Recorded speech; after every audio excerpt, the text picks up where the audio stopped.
ધોરણ 8 અને સ્વાધ્યાય 11.1 ચેપ્ટર 11 નો તો આપણે જોઈએ પહેલી રકમ શું કહે છે।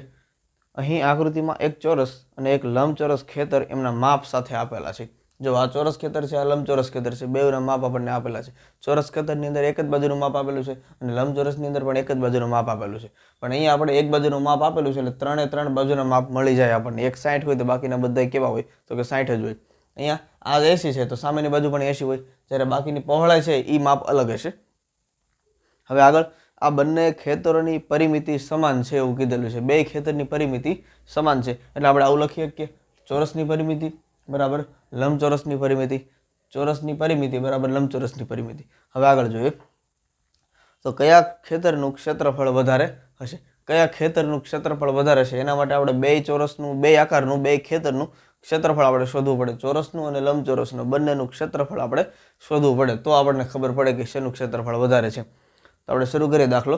તો ચોરસનું ક્ષેત્રફળ શોધવા માટેનું સૂત્ર થાય લંબાઈનો વર્ગ, તો લંબાઈ તો આપણને આપેલી છે એટલે આનું ક્ષેત્રફળ આપણને મળી જાય। હવે બીજું તો કે લંબચોરસ માટેનું સૂત્ર થાય લંબાઈ ગુણ્યા પહોળાઈ, તો લંબાઈ તો આપણને આપેલી છે પણ પહોળાઈ આપેલી નથી, તો સૌથી પહેલું કામ શું કરવું પડશે તો કે આની પહોળાઈ ગોતવી પડશે અને પછી બેયના સૂત્ર મૂકીને આપણે દાખલો થશે। તો પહોળાઈ શોધવા માટે આપણને રકમમાં આપેલું છે કે બંને ખેતરની પરિમિતિ સમાન છે, તો બેયની પરિમિતિને આપણે સરખાવીએ કે ચોરસની પરિમિતિ બરાબર લંબચોરસની પરિમિતિ, સરખાવો કિંમત મૂકો। ચોરસની પરિમિતિનું સૂત્ર શું થાય તો કે 4 ગુણ્યા L, જ્યાં L એટલે શું તો કે ચોરસની લંબાઈ, જ્યારે બરાબર આ બાજુ લંબચોરસની પરિમિતિ તો એનું સૂત્ર મૂકવાનું। લંબચોરસની પરિમિતિનું સૂત્ર શું થાય તો કે 2 ગુણ્યા L વત્તા B, 2 ગુણ્યા L વત્તા B। સેમ ટુ સેમ દાખલા 7મા ધોરણની ચોપડીમાં પણ છે। હવે આપણે અહીંયા કિંમત મૂકીએ, L ની કિંમત અહીંયા કેટલી થશે ચોરસ માટે તો કે 60। અહીંયા કદાચ તમે L1 ને L2 કરી શકો પણ એમને ખબર પડે તોય વાંધો નહીં, તો કે 4 ગુણ્યા L કેટલો છે ચોરસ માટે તો કે 60। પણ ધ્યાન રાખવાનું ચોરસનું માપ લંબચોરસમાં અને લંબચોરસનું માપ ચોરસમાં ન લખાઈ જાય બરાબર। 2 ગુણ્યા L અહીંયા કેટલો છે તો કે 80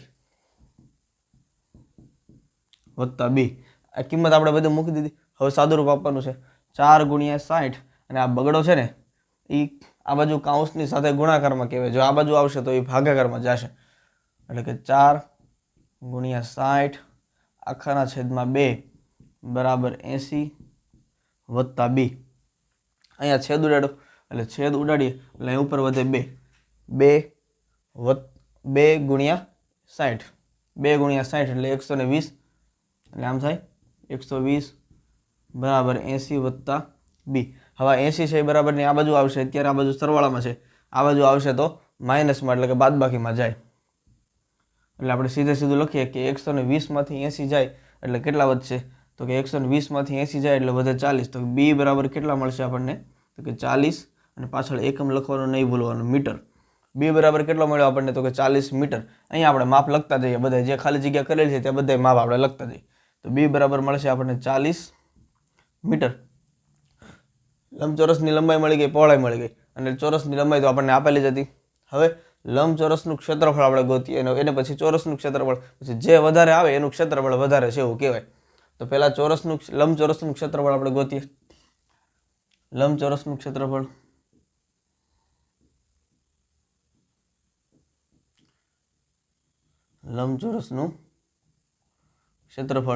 એનું સૂત્ર શું થાય લંબચોરસ માટેનું તો કે લંબાઈ ગુણ્યા પહોળાઈ, એટલે કે લંબાઈ ગુણ્યા પહોળાઈ। હવે કિંમત મૂકીએ બધી, તો કે લંબાઈ કેટલી છે તો કે ચોરસ માટે લંબચોરસ માટે લંબાઈ 80 અને પહોળાઈ કેટલી છે તો કે 40, તો અહીંયા 80 અને અહીંયા 40, 80 અને 40। હવે કિંમત ગોતીએ આપણે, તો 80 ગુણ્યા 40 ગુણાકાર કરો એટલે 8 ચોક 32 અને પાછળ 2 0, અને લંબચોરસ છે અને ક્ષેત્રફળ છે એટલે એકમ શું આવશે તો કે મીટરનો વર્ગ। આપણે લંબચોરસનું ક્ષેત્રફળ મળી ગયું, કેટલું મળ્યું તો કે 3200 મીટરનો વર્ગ। હવે આપણે જોઈએ ચોરસનું ક્ષેત્રફળ કેટલું આપેલું છે, તો જોઈએ ચોરસનું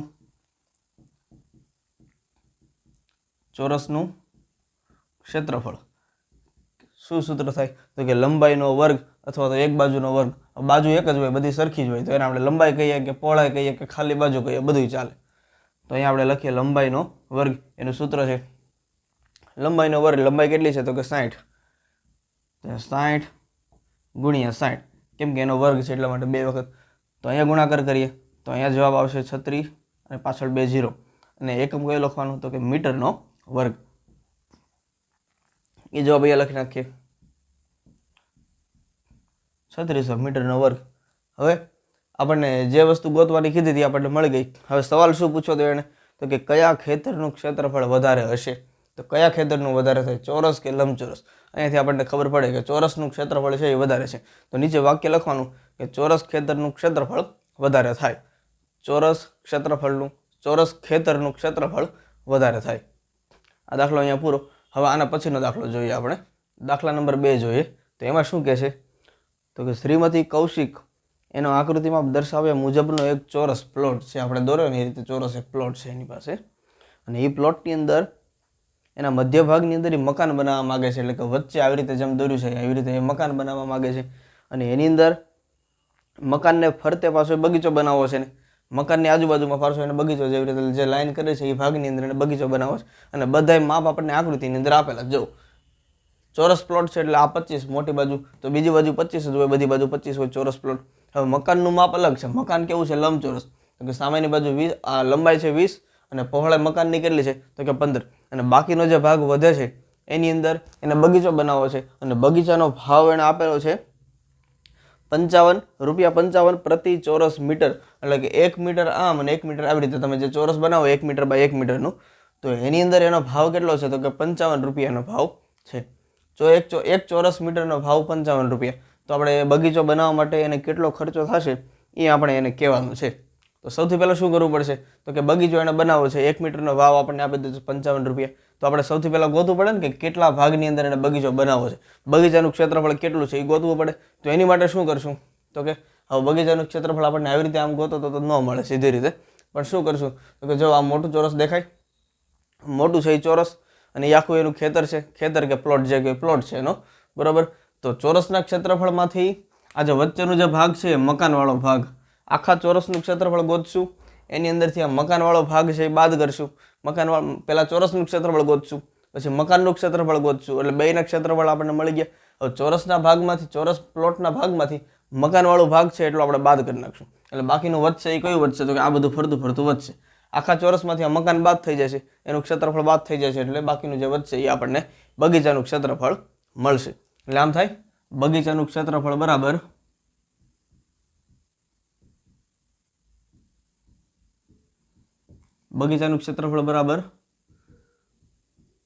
પ્લોટનું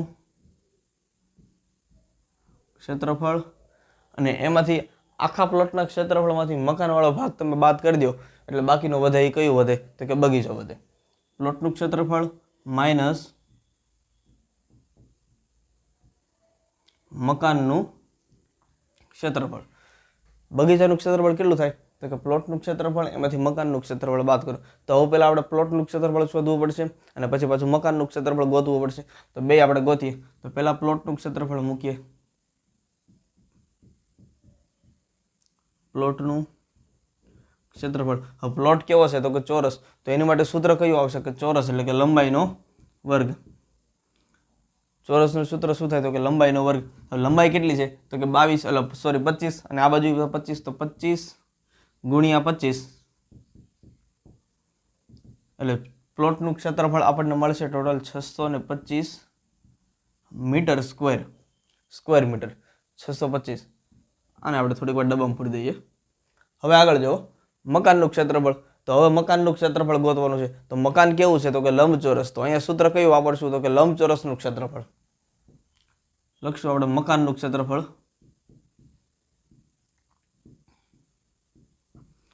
મકાનના ક્ષેત્રફળ માટે લંબચોરસનું સૂત્ર વાપરવાનું. એટલે કે લંબાઈ ગુણ્યા પહોળાઈ, L ગુણ્યા B.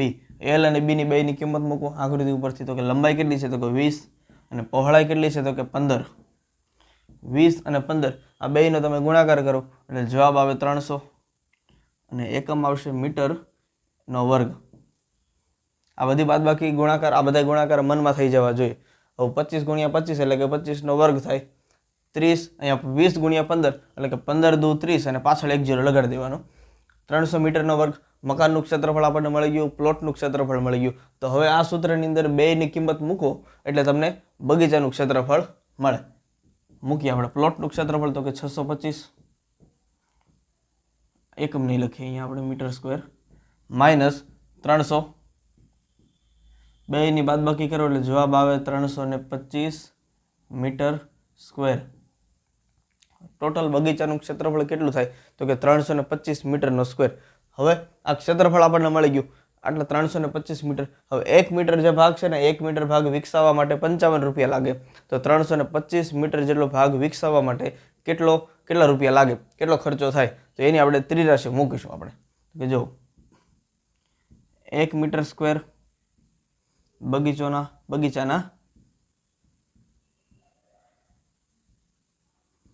વિકસાવવા માટે આટલા રૂપિયા ખર્ચો. તમે આખું લખી શકો અને શોર્ટમાં લખી શકો. તમે આપણે આના કરતાં શોર્ટમાં લખીએ તો અહીંયા ક્ષેત્રફળ અને અહીંયા લખશું આપણે ભાવ. 1 મીટર ક્ષેત્રફળ હોય 1 મીટર સ્ક્વેર, ત્યારે ભાવ કેટલો છે તો કે 55 રૂપિયા. 1 મીટર ક્ષેત્રફળના ભાવ 55 રૂપિયા છે. તો આપણી પાસે કેટલું છે તો કે 325. 325 માટે કેટલા રૂપિયા, તો આપણે પ્રશ્ન ચિહ્ન કરીએ. અહીંયા તમે XI લખી શકો, પ્રશ્ન ચિહ્ન કરી શકો, તમને જે સહેલું પડે એ કરવાનું. તો હવે ત્રિરાશિ પરથી શું જવાબ આવે તો કે સામસામેનો ગુણાકાર કરવાનો. પ્રશ્નાર્થ ચિહ્નની સામે જે આવે એ હંમેશા છેદમાં જાય તો લખવાનું, અને આ બેનો ગુણાકાર 325 ગુણ્યા 55. 325 ગુણ્યા 55, આ બેનો ગુણાકાર કરો એટલે તમને જવાબ મળે. આપણે કરીએ ગુણાકાર.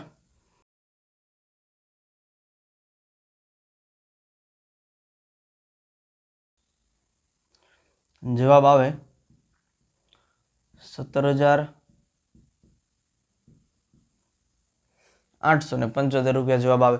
17,875 રૂપિયા. હવે એટલે એને પછી નીચે વાક્યમાં લખી નાખવાનું. વ્યવહારિક દાખલા છે બધાય એટલે આપણે વ્યવહાર સાચવવો પડશે. તો વ્યવહારમાં નીચે લખી નાખવાનું કે બગીચો વિકસાવવાનો કુલ ખર્ચો 17,875 રૂપિયા થાય. આ દાખલો અહીંયા પૂરો. હવે આના પછીનો દાખલો આપણે જોઈએ. દાખલા નંબર 3 શું કહેશે જો. અહીં એક આકૃતિમાં દર્શાવ્યા મુજબ એક બગીચો છે અને બગીચાનો મધ્ય ભાગ કેવો છે તો કે લંબચોરસ. આ આખો બગીચો છે કેપ્સ્યુલ જેવો, અને એની અંદર વચ્ચેનો જે ભાગ છે એ કેવો છે તો કે લંબચોરસ છે. અને બગીચાની લંબચોરસની બંને બાજુ પર એક એક અર્ધ વર્તુળાકાર ભાગ આવેલો છે. આ બાજુ એક અર્ધ વર્તુળ છે અને આ બાજુ બીજું એક અડધું વર્તુળ છે. તો અડધું અને અડધું કેટલું, એક આખું વર્તુળ થઈ જાય. હવે આગળ જો, આ બગીચાની પરિમિતિ અને ક્ષેત્રફળ શોધો. હવે પરિમિતિ અને ક્ષેત્રફળ બે વસ્તુ ગોતવાની છે. તો આપણને પહેલા બગીચાની બધી બાજુના માપ જે આપેલા છે ને એની ઉપરથી આપણે અલગ અલગ જો તો કે લંબચોરસની લંબાઈ કેટલી થાય તો કે 13 મીટર. હવે કઈ રીતે તો કે લંબચોરસ એટલે ખરેખર અહીંયાથી લઈને અહીંયા સુધીનો ગણાશે એટલે આ માપ થાય 13 મીટર અહીંયાથી અહીંયા. હવે જ્યારે વર્તુળ બે બાજુ અર્ધ વર્તુળ સાથે જોડી દો ને ત્યારે કેટલું થાય છે તો કે 20. હવે 13 કઈ રીતે તો કે લંબચોરસની આપણે જે અર્ધ વર્તુળ છે ને ત્રિજ્યા આપણને કેટલી મળે છે તો કે 3.5 મીટર આપણને મળે છે. ક્યાંથી મળે તો કે આ માપ ઉપરથી. આ માપ એટલે જો 7 મીટર જે માપ રકમમાં આપેલું છે એ શું થાય તો કે આ જે વર્તુળ છે અર્ધ વર્તુળ એનો વ્યાસ થાય, અર્ધ વર્તુળનો વ્યાસ થાય અને વ્યાસથી અડધી હોય ત્રિજ્યા હંમેશા. તો 7 છે તો વ્યાસ ત્યાં 7 મીટર છે વ્યાસ, તો ત્રિજ્યા કેટલી થાય તો કે 3.5 મીટર, 3.5 મીટર. તો આપણે અર્ધ વર્તુળની ત્રિજ્યા કેટલી રાખી 3.5 મીટર, કેમ કે વ્યાસથી અડધી. હવે આગળ જો તો કે અહીંયા અડધો વ્યાસ બાદ થઈ જાય, અહીંયા અડધો વ્યાસ બાદ થઈ જાય. તો બે બાજુ 3.5 અને આ બાજુ 3.5, 3.5 બાદ થાય 20 માંથી એટલે જવાબ કેટલો આવે તો કે 13. એટલે આપણે લંબચોરસની લંબાઈ કેટલી મળી તો કે 13 મીટર અને લંબચોરસની પહોળાઈ કેટલી તો કે જેટલી આ પહોળાઈ છે કેટલી છે 7 મીટર, જેટલો વ્યાસ છે એટલી પહોળાઈ. તો આટલી વસ્તુ ડેટા આપણે રકમમાંથી મળે. આટલી વસ્તુ લખીને પછી દાખલાની શરૂઆત કરવાની. તો સૌથી પહેલો સવાલ એને પૂછેલો છે કે આખા જે આકાર છે આખો બગીચો છે એની પરિમિતિ કેટલી થાય. તો પરિમિતિ માટેનું સૂત્ર શું થાય. હવે પરિમિતિ માટેનું સૂત્ર આપણે આની અંદર એકે થાય જ નહીં, જો કે બનાવવું પડે. આપણે કઈ રીતે બનાવશું તો કે જો આખા બાગની પરિમિતિ કોને કેનો કહીશું તો કે આ જે બોર્ડર જે દેખાય છે આપણને બોર્ડર એને આપણે પરિમિતિ કહીશું. તો પહેલાં જો આ 13 મીટર, પછી ત્યાંથી આ અર્ધ વર્તુળ છે તો અર્ધ વર્તુળની પરિમિતિ આપણે ગોતવી પડશે. આ બાજુ અર્ધ વર્તુળ, આ બાજુ તે અર્ધ વર્તુળ. હવે બે બાજુ અડધું અડધું વર્તુળ છે એટલે આખું વર્તુળ થઈ ગયું. તો આવી રીતે થશે બગીચાની પરિમિતિ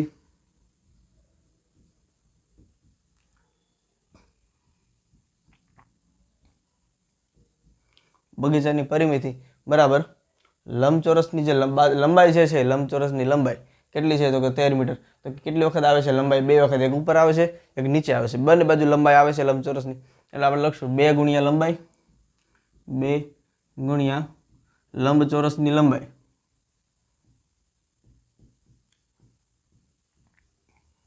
2 ગુણ્યા લંબચોરસની લંબાઈ.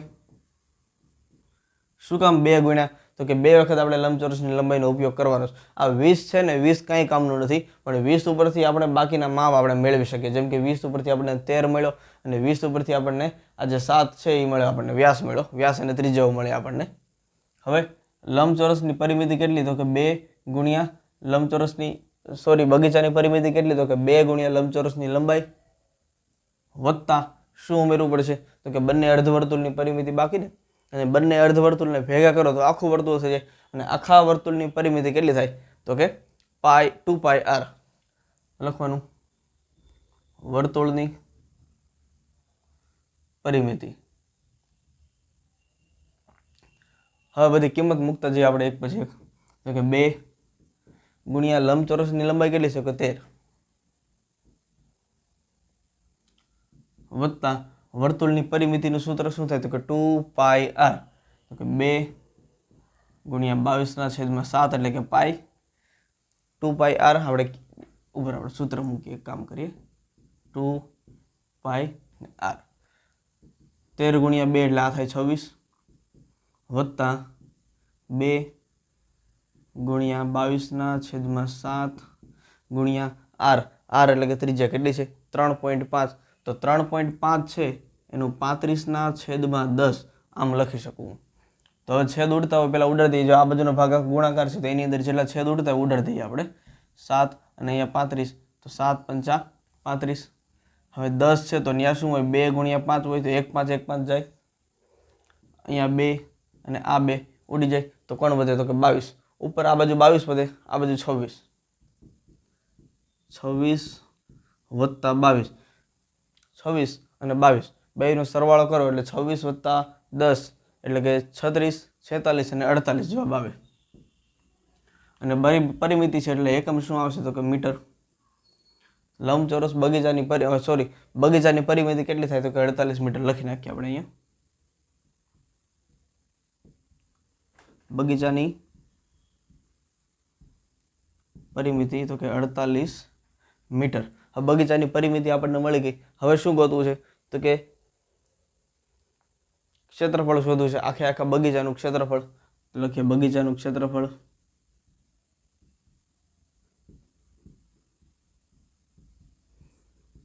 હમણાં આપણે ગોતીએ બગીચાનું ક્ષેત્રફળ. તો બગીચાનું ક્ષેત્રફળ ક્યાંથી મળશે? તો કે બગીચાનું ક્ષેત્રફળ 3 ટુકડાની અંદર વહેંચાયેલું. જો સૌથી પહેલા અર્ધગોળક છે, જે અર્ધગોળ છે આ અર્ધવર્તુળ, એનું ક્ષેત્રફળ ગોતવું પડશે, એટલે કે આટલો ભાગ ગોતવો પડશે. પછી આ લંબચોરસ છે એનું ક્ષેત્રફળ ગોતવું પડશે. એના પછી આ બીજો અર્ધગોળક અર્ધવર્તુળ. એટલે આ 3 ક્ષેત્રફળને આપણે ભેગા કરશું ત્યારે આપણને કુલ બગીચાનું ક્ષેત્રફળ મળશે. તો આમ લખાય બગીચાનું ક્ષેત્રફળ બરાબર, પહેલા તો વચ્ચે લંબચોરસ છે એનું લઈ લે, લંબચોરસનું ક્ષેત્રફળ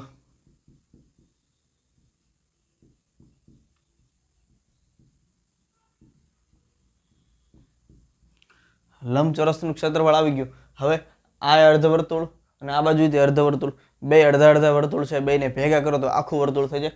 તો આપણે આખા વર્તુળનું સૂત્ર આપણે મૂકીશું સીધું, વત્તા વર્તુળનું ક્ષેત્રફળ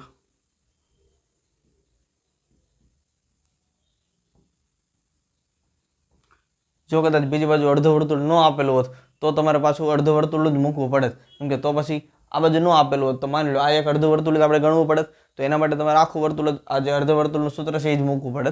પણ અત્યારે અડધું પ્લસ અડધું એટલે આખું થઈ જાય છે, એટલે આપણે આખા વર્તુળનું મૂકી દઈએ સીધું. લંબચોરસનું ક્ષેત્રફળ કેટલું છે? તો કે લંબચોરસના ક્ષેત્રફળનું પહેલાં સૂત્ર મૂકવું પડે. શું થાય? તો કે લંબાઈ ગુણ્યા પહોળાઈ. લંબચોરસ માટે લંબાઈ ગુણ્યા પહોળાઈ વત્તા વર્તુળનું ક્ષેત્રફળનું સૂત્ર શું થાય? તો કે પાઈ r નો વર્ગ વચ્ચે બેનો સરવાળો. લંબાઈની કિંમત મૂકી કેટલી છે? તો કે 13. પહોળાઈ કેટલી છે? તો કે 7 અને વત્તા પાઈ. પાઈની કિંમત આપણે મૂકશું 22 ગુણ્યા આર. આર કેટલો છે તો કે 3.5, તો એને ફરીથી હું 35/10 ગુણ્યા 35/10. આ બે વખત એટલા માટે કેમ કે આરનો વર્ગ છે. 12નો વર્ગ હોય તો આપણે 12 ગુણ્યા 12 એવી રીતે લખીએ. તો આર બરાબર શું છે 3.5. 3.5 ને હું 35/10 લખું, અને એક વાર અને બીજી વાર, કેમ કે વર્ગ છે એટલા માટે બે વખત. હવે છેદ ઉડતા હોય ને ઉડાડી દઈએ અને બાકીનો ગુણાકાર કરીએ આપણે. તો 7 અને અહીંયા 35, તો 7 × 5 = 35, છેદ ઉડી જાય. હવે આ 0 છે ત્યાં 2 ગુણ્યા 5 હોય તો 1 5 1 5 ઉડી જાય. આ બગડો છે અહીંયા 22ની સાથે ઉડી જાય એટલે કે અહીંયા વધશે 11. હવે પેલા અહીંયા કંઈ છેદ નથી ઉડતા આગળ, તો 13 + 91 વત્તા અહીંયા ઉપર 11 વધે છે, અહીંયા 35, 11 ગુણ્યા 35, અને આખાના છેદમાં જો અહીંયા 7 ઉડી ગયા, આ 10 ઉડી ગયા, અને વધે કોણ તો કે 10. તમને આ બાદબાકી આ ભાગાકાર સરવાળો સાદુરૂપ સીધું સમજાઈ જાય તોય કંઈ વાંધો નહીં, અને થોડુંક 1-2 સ્ટેપ કરવા પડે તોય કંઈ વાંધો નહીં.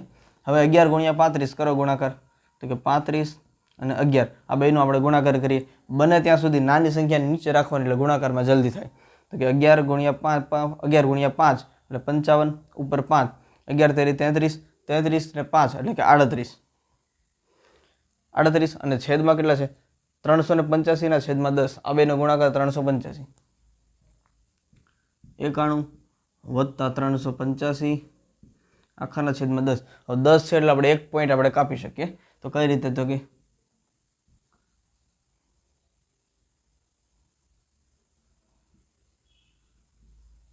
91 વત્તા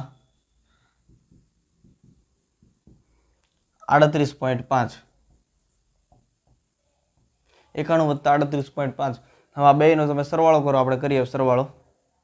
91.0 કેમ કે અહીંયા પોઈન્ટ પછી કાંઈ નથી એટલે 38.5, 8 ને 1 9, અને 9 ને 3 એટલે કે 12, 129.5. જવાબ આવે 129.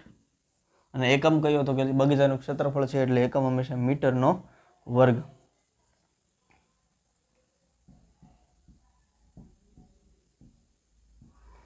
બગીચાનું ક્ષેત્રફળ પૂછ્યું તો આપણે મળી ગયું. બગીચાની પરિમિતિ પૂછી આપણને મળી ગઈ. આ દાખલો અહીંયા પૂરો. હવે આના પછીનો દાખલો આપણે જોઈએ.